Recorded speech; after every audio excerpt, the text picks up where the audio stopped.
뜨거운 햇살과 비바람 속에서 농부가 사력을 다해 땀방울을 흘립니다. 새벽잠을 깨우며 병충해와 싸웁니다. 마침내 가을이 되어 풍성한 열매를 거둡니다. 추수의 기쁨이 얼마나 클까요? 만일 병충해나 태풍으로 과일이 우수수 땅에 떨어져 버렸다면 농부의 마음은 어떠하겠습니까? 얼마나 낙심이 클까요? 인생의 절정과 밑바닥을 모두 겪었던 솔로몬은 전도서 2장 22절에서 이렇게 한탄했습니다. 사람이 해 아래에서 행하는 모든 수고와 마음에 애쓰는 것이 무슨 소득이 있으랴. 일평생에 근심하며 수고하는 것이 슬픔뿐이라. 그의 마음이 밤에도 쉬지 못하나니 이것도 헛되도다.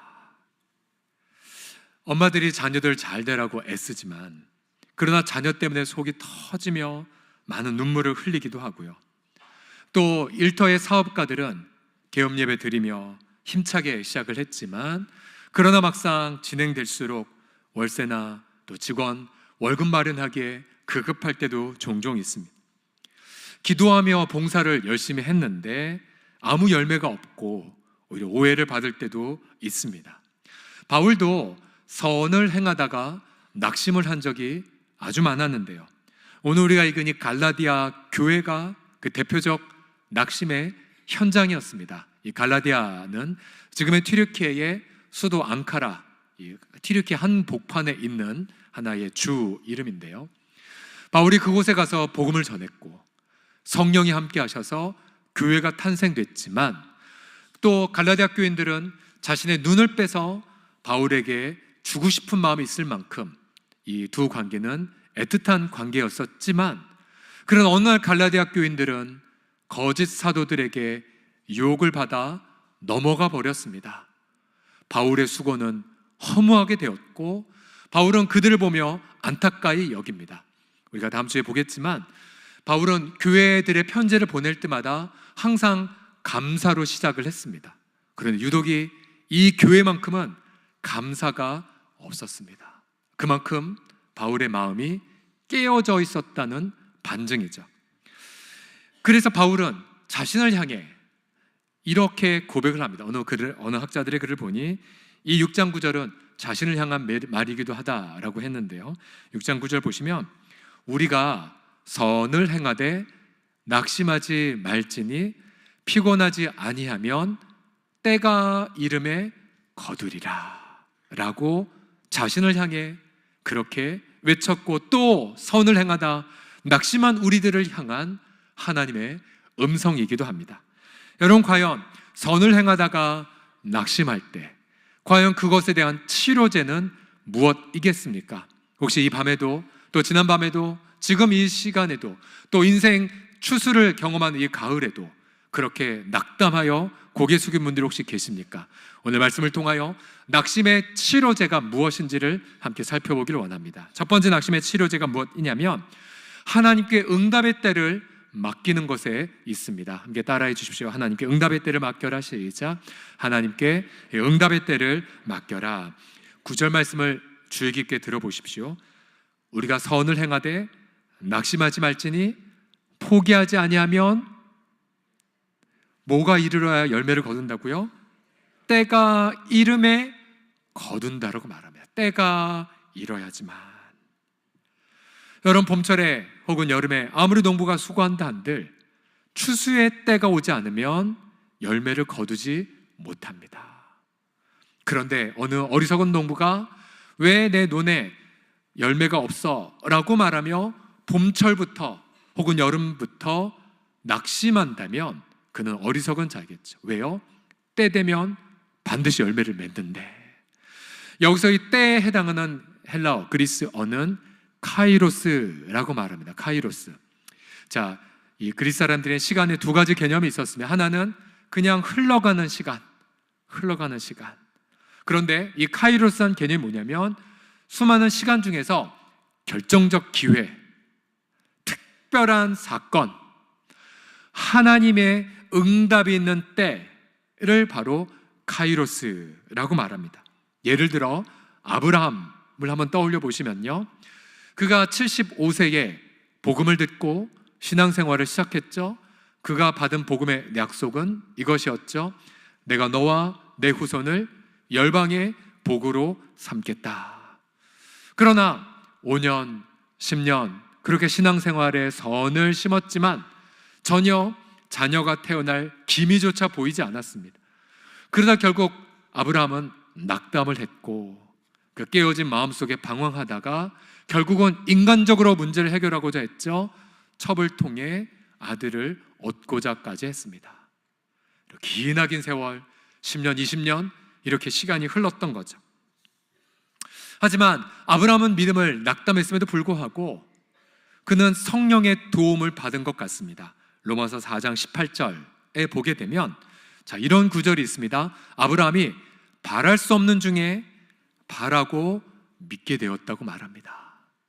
영어 성경을 보시게 되면 그는 믿었는데 모든 소망을 역행하여 또 소망 중에 믿었다라고 고백을 합니다. 한글엔 이렇게 번역이 되어 있습니다. 바랄 수 없는 중에 바랐다. 소망할 수 없는 중에 소망했다. 로마서 4장 19, 21절에 보면 그 상태가 얼마나 심각했냐면요, 그가 100세나 되어 자기 몸이 죽은 것 같고 사라의 태가 죽은 것 같음을 알고도 라고 표현되어 있습니다. 그러니까 이제 더 이상 소망할 수가 없었어요. 그런데 이 아브라함은 성령의 도움을 받아서 낙심하지 않았습니다. 오히려 믿음 속에 견고해져서 하나님의 때를 기다릴 수가 있었던 거죠. 결국 아브라함이 99세가 되던 해 하나님의 방문을 받았고 그는 이러한 응답을 받게 됩니다. 창세기 18장 14절 다 같이 읽겠습니다. 시작. 여호와께 능하지 못한 일이 있겠느냐? 기한이 이를 때에 내가 내게로 돌아오리니 사라에게 아들이 있으리라. 아멘. 처음 믿을 이후에 무려 24년이 된 99세 때에 마침내 하나님의 응답의 때가 옴을 말씀을 들었습니다. 여러분 보세요. 우리가 왜 낙심하냐면 내가 생각한 때에 응답이 없어서입니다. 내가 내 계획대로 열매가 없을 때 여러분 낙심하지 마십시오.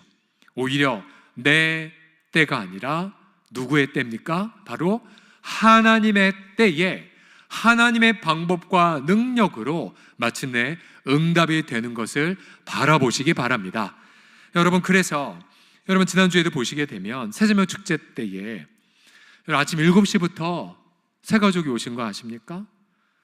새가족 표시를 스티커를 붙이셨고 저는 그분들을 의식하며 말씀을 전했고, 그런데 성령이 감화하셔서 그들이 눈물을 흘리며 설교를 들었고 눈물을 흘리며 일어나셔서 예수님을 구주와 주님으로 영접하셨어요. 이건 제가 한 것이 아니라 하나님의 일하심이었습니다. 시간마다 새가족들이 오셔서 그렇게 예수님을 영접하셨고, 그래서 지난주만 우리 그냥 오신 분 빼고 그냥 일어나서 예수님을 믿겠다로 결심하신 분이 50명이 넘었습니다. 할렐루야, 50명이 넘으셨어요. 하지만 제가 주중에 결신자 카드를 보고 누가 인도하셨는가를 보면서 너무 마음에 뭉클함을 느꼈습니다. 왜냐하면 한 분의 VIP가 교회에 오기까지, 또 그가 예수님을 영접하기까지 인도자들은요 얼마나 오랫동안 눈물을 흘렸는지를 보았기 때문이었습니다. 사랑한 남편과 자녀들 위해 해산의 수고들을 하셨고요, 얼마나 많은 헌신하셨는지. 그래서 마침내 하나님의 때가 왔을 때 비로소 그분들이 교회에 나와 예수님을 영접한 것 아니었겠습니까? 하지만 어떤 성도들, 어떤 인도자는 이렇게 말했어요. 목사님 당일날 분명히 오기로 약속했고 교회 주소 받았고 교회로 출발했다고 했는데, 안타깝게 그분 공직에 계신 분이어서 갑자기 문자 호출이 오기를 산불 났다 다 소집. 그래서 교회 오다가 말고 산불 현장에 달려가서 못 오셨었대요. 여러분 이런 VIP 아마 많으셨을 거예요. 특별히 어떤 분들은 노방전도 토요일까지 나가셨고 정말 선물 전하고 정말 단지마다 다 다니며 초대장 붙이고, 그리고 그렇게 애쓰고 밥도 사줬지만 정작 당일날 안 와서 마음에 낙담한 분도 계실 것입니다. 하지만 여러분 보세요. 전도도 선하지만 열매의 때는 우리에게 있지 않습니다. 오히려 그 어떤 VIP에게 누군가 수고하고 땀방울 흘렸기에 그에겐 영혼의 가을이 돼서 우리 교회 발걸음 내딛고 영접한 것이고요. 그런 어떤 VIP는 아직 봄이에요. 그리고 아직 여름이에요. 그래서 아직 우리가 비료 주고 물 주고 햇볕을 쬐이도록 기다려야 했을지도 모릅니다. 우리의 VIP가 봄이 됐든 여름이 됐든 또 가을이 됐든지 간에 여러분, 선은 반드시 열매를 맺게 되어 있습니다. 여러분, 때가 이르기 때문에 그래서 선을 행하다가 열매가 없다고 낙심하지 마시고 여러분 포기하지 마시고 계속해서 선을 베푸심을 통하여 하나님의 때에 하나님의 응답을 맛보는 우리 모두가 되시기를 간절히 소원합니다. 아멘. 옆 사람 보시며 이렇게 권면하겠습니다. 내 때가 아니라 하나님의 때를 기다리세요 라고요. 시작. 하나님의 때를 기다리세요. 그래서 여러분 주중에 사랑방 나눔지에 제가 이 질문을 넣었어요. 혹시 아브라함처럼 오랫동안 수십 년 기도했다가 마침내 하나님의 때에 응답받았던 기도 제목 무엇입니까? 저도 어떤 기도 제목은 30년 만에 응답된 거 있어요. 30년. 또 지금도 여전히 응답이 안 돼서 자꾸만 낙심이 되는 기도 제목은 없습니까? 한번 나눠보십시오. 그리고 서로 낙심하지 않도록 사랑방에서 한번 기도해 주시기 바랍니다. 두 번째로 어떻게 낙심을 치료할까? 낙심의 치료제 두 번째는 무엇이냐면 아직 열매는 없었지만 낙심하고 싶어서 그때에 이런 다부진 결심하셔야 됩니다. 예수님의 성품으로 기다리자. 열매 맺을 때까지. 괄호하고 죄 짓지 말자. 한번 크게 괄호 안의 글만 크게 따라해 주십시오. 죄 짓지 말자. 시작. 죄 짓지 말자. 자, 우선 여러분 왜 선을 행하면 시점은 우리가 모르지만 반드시 열매를 맺게 되어 있을까요? 7절에 그 이유가 이렇게 선포됩니다. 같이 읽겠습니다. 시작. 스스로 속이지 말라. 하나님은 업신여김을 받지 아니하시나니 사람이 무엇으로 심든지 그대로 거두리라. 콩 심으면 뭐가 납니까? 콩이 나고, 팥 심으면 팥이 나고, 선을 심으면 좋은 게 나오고 나쁜 거 심으면 안 좋은 게 나오게 됩니다. 그래서 여러분, 이 하나님의 심고 거둠의 법칙을 절대로 망각하셔서는 안 됩니다. 때로는 우리가 기도만 해요. 하나님 전도하게 하여 주옵소서. 그리고는 한 번도 초대장 안 보내고 한 번도 화분 안 해주고 한 번도 밥도 안 사주고 한 번도 차도 안 섬기고, 그런 태도는 심고 거둠의 법칙을 만드신 하나님을 어떻게 해요? 업신여기는 태도라는 겁니다. 하나님, 우리 자녀가 회심해서 주 앞에 돌아오게 하여 주십시오라고 염려만 하고 가정예배 단 한 번도 안 드리고 말씀 한 구절 아이에게 먹여주지 않고 아이를 위해 축복기도 하지 않았다면 여러분, 그거는요 심는 대로 거두는 하나님의 법칙을 무시한 게으른 부모의 변명에 불과하다는 거예요.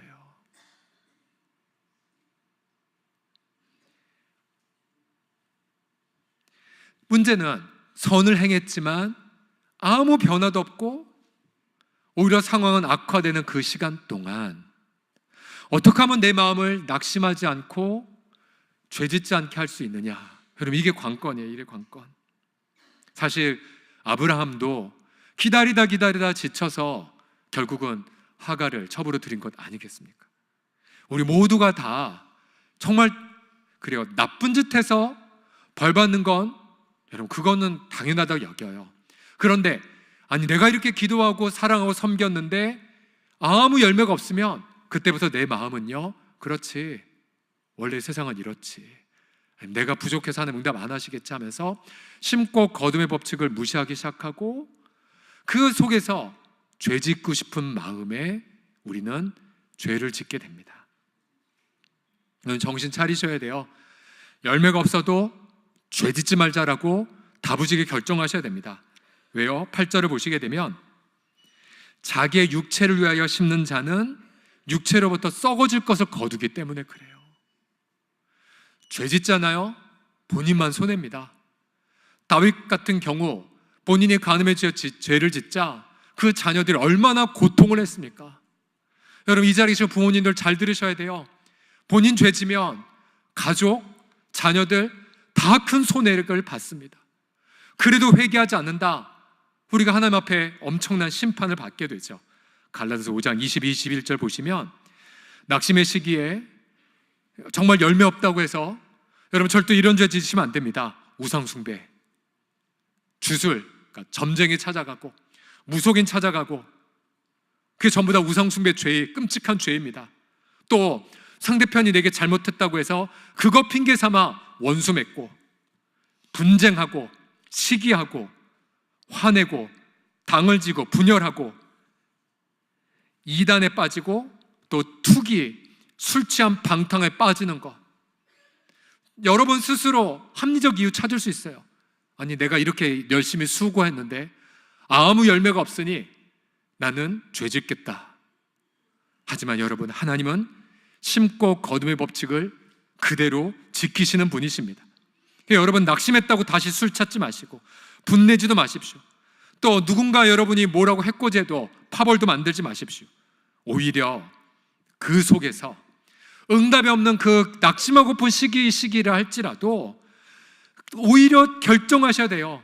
내가 오히려 주님이 기뻐하는 선만 심으리라. 정말 하나님이 기뻐받으신 일만 골라서 하겠다라고 결정하셔야 됩니다. 8절 하반절 다 같이 읽겠습니다. 시작. 성령을 위하여 심는 자는 성령으로부터 영생을 거두리라. 아멘, 아멘. 다른 말로 말하면 예수님의 성품을 선택하십시오 라는 뜻입니다. 예수님의 성품. 예수님의 성품이 무엇입니까? 5장 22절 거슬러 가서 읽어보시면 오직 성령의 열매는, 다른 말로 말하면 예수님의 성품이 무엇이냐? 첫 번째, 사랑이요, 사랑. 그러니까 아무리 여러분 배우자가 여러분 믿지 않고 여러분 괴롭힌다 할지라도 여러분 똑같이 악을 대하면 안 돼요. 여러분 악을 심었으니까 악을 여러분 거두실 거예요. 아니에요. 그런 악한 상황에도 여러분 사랑을 심으시면 돼요. 오히려 사랑을 심고, 또 오히려 하나님 앞에 희락을 선택하시고 화평을 추구하시고, 누가 여러분 뭐라고 하면 원수라도 여러분 기도해 주시고, 여러분 저주한 자 있으면, 여러분 모욕한 자 있으면 작정하고 축복기도 일부러 심으십시오. 같이 여러분 맞붙어 싸우시면 여러분 싸움을 심었잖아요. 여러분만 손해입니다. 여러분만 손해요. 얼마나 억울해요. 오래 참음, 자비, 양선, 충성, 온유, 절제를 여러분 심으십시오. 심으시면 그것이 오히려 여러분에게 더 큰 복이 되어 하나님이 그렇게 기억하시고 응답의 때를 더 가깝게 다가오게 하시는 것을 믿으시기 바랍니다. 그래서 이 원리 아는 선배들은요, 응답은 아직 없어요. 낙담하고 싶어요.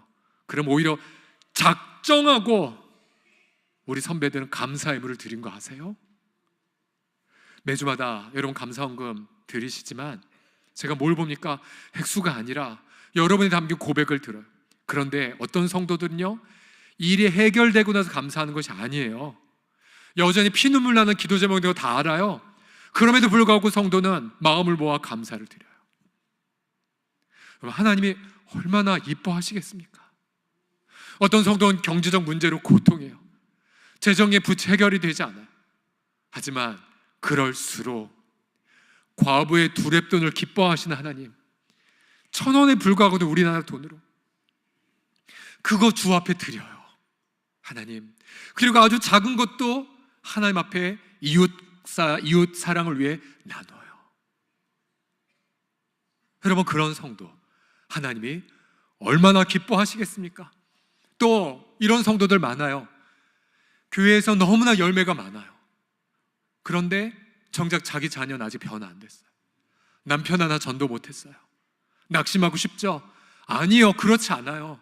오히려 그럴수록 더 전도하고, 오히려 더 그럴수록 사랑을 나누시고, 오히려 그럴수록 더욱더 봉사하셔야 됩니다. 여러분, 그러할 때에 그러한 선을 심은 부분들이 반드시 열매를 맺어 하나님 앞에 기쁨이 되고 내게도 큰 행복이 되게 하시는 것을 믿으시기 바랍니다. 예수님을 보십시오. 낙심할 수 있는 상황에서 예수님 무엇을 하셨습니까? 베드로전서 2장 22절 23절 보시면 예수님은 죄를 범하지 않으셨어요. 예수님은 그 입에 거짓말 올리지 않으셨어요. 욕을 당하셨지만 어떻게 하셨어요? 맞대어 욕하지 않으셨어요. 오히려 용서를 심으셨어요. 고난을 당하셨지만 협박하지 않으셨어요.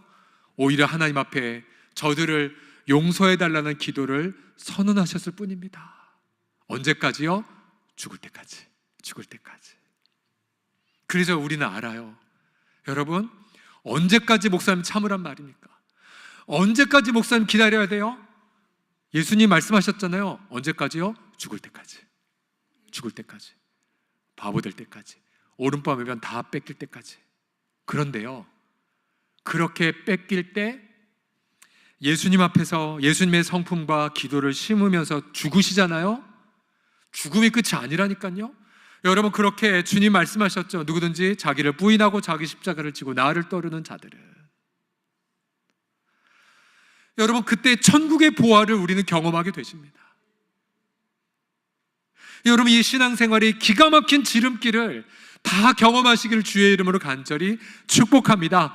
예수님을 위하여 죽으실 때 오히려 예수님의 그 기가 막힌 응답, 하나님의 역사, 그리고 반전의 역사, 하나님의 부어지심을 여러분 가정과 일터에서 차고 넘치게 경험하시기를 예수님의 이름으로 간절히 축복합니다. 아멘, 아멘. 담임 목사로 섬긴 행복이 이런 거에 있어요. 어떨 땐 스릴러를 보는 것 같고 어떨 땐 공포물을 경험하는 것 같지만 이게 다 뒤바뀌어져서 하나님의 기가 막힌 반전의 드라마를 볼 때 저와 우리 장로님이 함께 울면서 얼마나 기뻐할 때가 많은지 모릅니다. 자, 우리 지난 10월 27일 여러분 영상을 통해서 광화문에 있었던 연합예배 집회 혹시 다 보셨습니까? 여러분 꼭 다 보시기 바랍니다. 저희는 말씀드린 것처럼 당장 물에 빠진 한 분 구원하기 위해 오랫동안 기도했던 전도 집회를 했었죠. 그러나 우리 마음은 다 광화문에 가 있었어요. 무려 110만 명의 성도들이 광화문, 시청, 여의도 등에 모였고요. 또 100만 명의 성도들이 온라인을 통해 동일하게 예배에 동참했습니다. 저 해외에서도 다 예배에 동참하셨죠. 첫 번째 목적은 이것이었어요. 예배. 그냥 우리가 드리는 똑같은 예배, 찬양하고 예배하고. 두 번째, 회개에 있었어요. 회개. 우리가 회개하자. 대한민국을 끌어안고 회개하자. 그리고 마지막에 동성결혼법 제정과 포괄적 차별금지법에 대한 그런 모든 시도들을 반대하고 떠나가게 하는 기도가 마무리였었습니다. 모임은 질서정연했고 쓰레기 하나 남지 않았습니다. 모두가 다 하나님이 행하신 것이라고 다 감사의 고백을 드렸습니다. 영상 보시면요, 한 목사님이 피를 토하며 주님 살려주세요, 주님 살려주소서, 그렇게 외치며 우리 자녀들 앞에서 우리 부모 세대가 회개의 모습을 보이게 해달라고, 이것이 우리 자녀들에게 주는 유산이라고 기도하는 모습들이 제 마음에도 강렬하게 남았습니다. 예상되었다시피 세상 주류 언론들은 이 집회를 비중 있게 다루지 않았고 오히려 일부 언론들은 혐오의 프레임으로 우리 성도들의 예배를 폄하시켰습니다. 그러나 세상의 공격이 아무리 거세다 할지라도 이번에 한국교회가 얻은 은혜 중에 하나는 낙심하지 말자였습니다. 뒤로 밀려갈 것 같고 재정될 것 같은 그 속에서 아니요, 이제는 우리는 저항할 것이고 예배 드릴 것이고 그렇게 담대하게 나아가서 마침내 우리 다음 세대들을 향한 거룩한 방파제를 구축하는 우리 한국교회가 되어야 할 것입니다. 마침내 예수님의 성품으로 모든 이 한국 사회의 악을 마주대하고 패배대응하는 것이 아니라 선으로 그렇게 맞서 싸움을 통하여서 선으로 악을 이기는 거룩한 나라, 건강한 가정을 이루는 우리 한국교회가 다 되고 우리 교회가 다 되시기를 예수님의 이름으로 축복합니다. 마지막으로 어떻게 낙심을 치료할까요? 성령의 도움으로 지금 당장 뭐라도 해보십시오.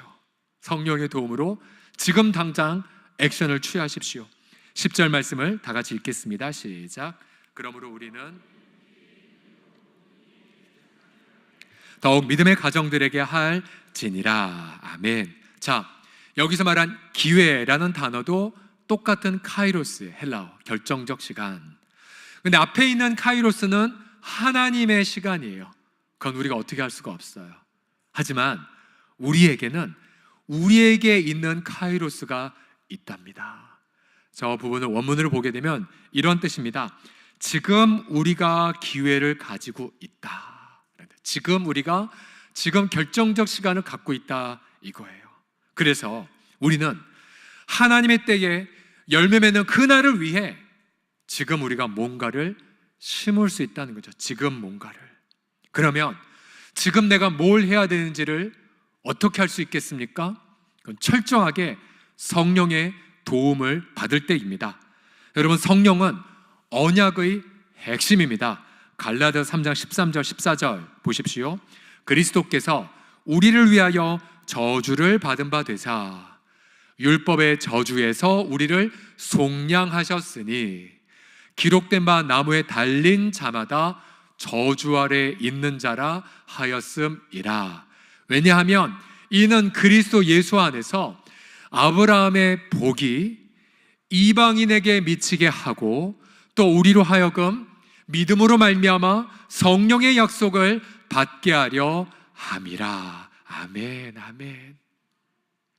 여러분, 예수님의 고난으로 인하여 하나님이 우리에게 성령을 부어주셨음을 믿으시기 바랍니다. 예수님이 저주받으신 이유가 바로 약속된 성령을 우리가 누리게 하기 위함이었습니다. 여러분, 성령은 누구십니까? 갈라디아 4장 6절에 보시면 너희가 아들이므로 하나님이 그 아들의 영을 우리 마음에 보내사 아빠 아버지라 부르게 하셨느니라. 여러분, 성령은 아들의 영이세요. 우리가 하나님의 아들, 딸이 됐다는 증거를 성령이 날마다 매 시간마다 우리가 의식하든 의식하지 않든 우리 속에서 증거하십니다. 그리고 성령은 또한 증거하십니다. 비록 너 허무하지, 비록 너 눈물 흘리지, 그러나 너 마침내 모든 선이 열매를 맺을 거야. 마침내 주님 다시 오셔서 모든 눈물을 닦아주시고 이 땅의 모든 죄를 심판하고 네 연약한 몸 또한 부활하게 할 거란다를 성령이 날마다 우리 속에서 증거하십니다. 목사님, 지금 당장 뭐 할지 모르겠어요. 제 마음은 이미 무너졌어요. 여러분, 기도하십시오. 성령님, 뭐부터 해야 될까요? 제 마음이 너무 무너졌는데. 그러면 성령은 우리 속에 지혜를 주시고요, 성령은 내가 뭘 해야 될지 소원함을 주시고, 성령은 우리에게 무언가 형언할 수 없는 설레임을 경험하게 하실 것입니다. 앞서 아브라함도 바랄 수 없는 중에 소망한 것처럼 성령은 우리에게 바랄 수 없는 중에 소망을 주셔서 그 소망 바라보고 오늘 이 시간 기쁨으로 선을 향하여 달려나아가게 하시는 것을 다들 경험하시기를 예수님의 이름으로 축복합니다. 가장 먼저 성령은 기도하게 하세요. 하나님 아빠 아버지라 부르짖게 하시고, 또한 성령은 내게 힘들게 한 분을 위해, 또 내가 정말 복음을 전할 분을 위해 기도하게끔 기도의 영으로 우리 가운데 부어주신답니다. 예를 들어 새샘일 축제 전전날인 금요 집회 때에 우리 이웅재 선교사께서 그렇게 본인의 스토리를 말씀해 주셨죠. 선교사님, 그곳에 가면 지금 우리가 1월 말 이제 12번째 발자국 위해 지금 기도를 준비하고 있는데요, 항공권 구매를 위해 여러분 기도하고 오늘이라도 신청서 다 쓰시길 바랍니다. 자, 새벽 5시 한 20분, 25분쯤 되면 저 먼 곳에서부터 모스크마다 아잔 소리가 들립니다. 아잔이 뭐냐면요, 아랍어로 그들의 신앙 고백의 소리예요. 근데 그 소리가 얼마나 귓가를 때리는지 아무리 전날 노곤해도 일어날 수밖에 없어요. 근데 한 번이 아니라 저 멀리 있는 모스크, 바로 앞집에 있는 모스크, 바로 옆에 있는 모스크가 귀청을 때립니다. 일어날 수밖에 없어요. 그런데 눈을 뜨기 전, 그 소리가 들리기 전 이미 옆에선 신음소리가 들려요. 우리 선교사님이 무릎 꿇고 신음을 하시거든요. 기도하시거든요. 그렇게 30년을 사신 거예요. 이번에 고백하셨잖아요.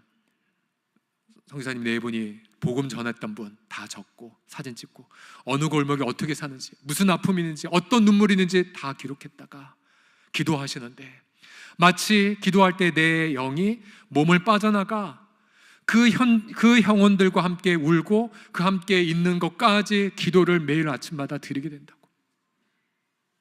그렇게 기도하는 인원의 숫자가 1000명이 넘는다고 말씀하셨어요.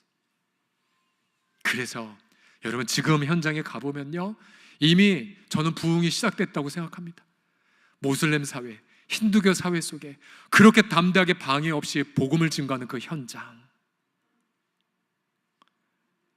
여러분 인생에 어떤 중요한 터닝 포인트가 되거나 내 인생 후반전 뭐 위에 살지? 여러분 다른 거 없어요. 단기선교 가십시오. 어제 우리 직분자 세미나가 있었습니다. 우리 장로님들, 권사님들, 안수입자 한 자리에 모여서 함께 교회를 향한 하나님의 음성을 듣는 시간들을 아침부터 오후까지 가졌답니다. 우리 지금 화면에서 보시는 것은 우리 9개 조로 나누어서 우리 교회가 이번에 주제가 신앙의 다음 세대 계승이거든요. 신앙의 다음 세대 계승, 어떻게 3040 세대를, 우리 어린 세대를 세울 것인가. 그래서 함께 강의 듣고 함께 조별 나눔한 것인데요, 우리 강사 목사님이신 미래학자 최윤식 박사님, 우리 한국에서는 미래학의 권위자이시고 30대 그룹의 임원들 만나 컨설팅 해주신 분, 사실 목사님이세요. 목사님이신데 사실 처음에는 비관적 전망을 하셨어요. 만약 한국교회가 이대로만 간다면 50년 후에는 20%만 남는다고 합니다. 20%. 사실 그렇게 통계 자료 냈을 때 저희는 별로 반응이 없었어요. 그래서 강사 목사님이 이렇게 말씀, 여러분 이 우리 교회를 생각해 보세요. 서울홍성교회를 생각해 보시라고. 50년 되면 이 전체 인원 중에 20%만 남아서 불과 260명, 한 300명만 남아 예배를 드리고 그 300명 다 할아버지 할머니만 남을 거란 예측. 그리고 그때가 되면 한국 사회는 무신론 사회가 되고 이단이 판을 치는 사회가 된다라고 비관적 전망을 합니다. 이대로만 가면 여러분 이대로만 가는 것에 있어서 가장 먼저 회개해야 될 것을 이분은 지적하셨어요. 그게 무엇이냐면 합리적 패배주의입니다. 한번 따라해 주시겠습니까? 합리적 패배주의. 시작. 합리적 패배주의. 자, 합리성은 우리가 추구해야 될 성품이지만 합리적 패배주의가 뭐냐면요, 계산해 보니 마치 10명의 정탐꾼처럼 가나안 땅 정보가 앞서 가나안을 조사해 보니 군사력도 딸리고 이미 성곽은 하늘에 닿은 것처럼 보이고 체력이 더 딸리고 우리는 할 수 없어라고 말하는 주의가 합리적 패배주의입니다. 한국 교회가 저출산, 그리고 한국 교회가 여러 가지 안 좋은 리더십들의 횡포, 여러 가지 안 좋은 것 때문에 우리 뭐 해도 안 된다는 패배주의에 붙들린 게 가장 큰 문제라는 거죠. 뭐 해도 안 된다는 거. 근데 여러분 우리가 지난주일에 경험했잖아요. 안 되는 게 아니라 안 해본 거지 않았습니까? 전도가 안 되는 게 아니라 전도 안 해보셨잖아요. 복음 안 전하셔 보셨잖아요. 하면은 열렸고 예비된 사람 다 만났고. 전 이번에 너무 감사했던 것이, 그러나 이 시대가 옛날 북치고 하는 시대보다 달라진 이유가 한국 사회가 불신을 받고 있기 때문에 전도가 어렵다는 거예요.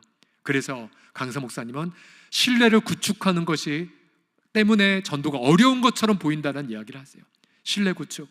근데 여러분 저희 교회는요, 얼마나 감사하게도 여러분 한 지체가 평생 땀 흘린 행복문화인 위탁했죠. 이번 행복문화인 이름으로 사랑 연탄 나눔해요. 또 우리가 또한 위탁받은 복지관, 홍은종합복지관을 통해 이미 여러 번 스마일 바자회 때 너무 감사했던 것이요, 저는 그저 참석자로만 갔지만 알아서 상인들이 홍성교회를 자랑하고 치하하고 전파한 것 아십니까? 신뢰의 기반 많이 다져져 있어요. 하나님 은혜로. 이런데도 불구하고 전도하지 않는 건 하나님을 업신여기는 죄가 아니겠습니까? 그러면서 이 최윤식 박사님은 복음 진리의 수호, 첫 번째. 두 번째, 시대의 변화를 읽어 그들의 아픔의 차리를 찾아가 결코 변함없는 복음으로 해답을 주면 한국 교회가 100년, 200년이 돼도 생명력 있게 비상하여서 260명이 아니라 2,000명이 되고 3,000명이 되고 5,000명이 되고 교회를 분립개척하고 한국교회 다시 제4, 제5의 부흥이 임하게 될 것입니다 라고 말씀해 주셨어요. 사랑하는 성도들이여, 저는 확신합니다. 한국교회 다시 일어날 것입니다.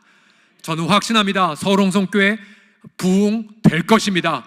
여러분이 정말로 하나님 앞에 주님의 마음을 품고 지금 이 시간 복음 증거하고 지금 이 시간 이웃을 사랑함을 통하여서 가정과 자녀와 우리 한국교회 다시 한번 부흥의 기쁨의 희열을 경험하시기를 예수님의 이름으로 간절히 축복합니다. 하나님 앞에 감사와 영광의 박수 올려드립시다.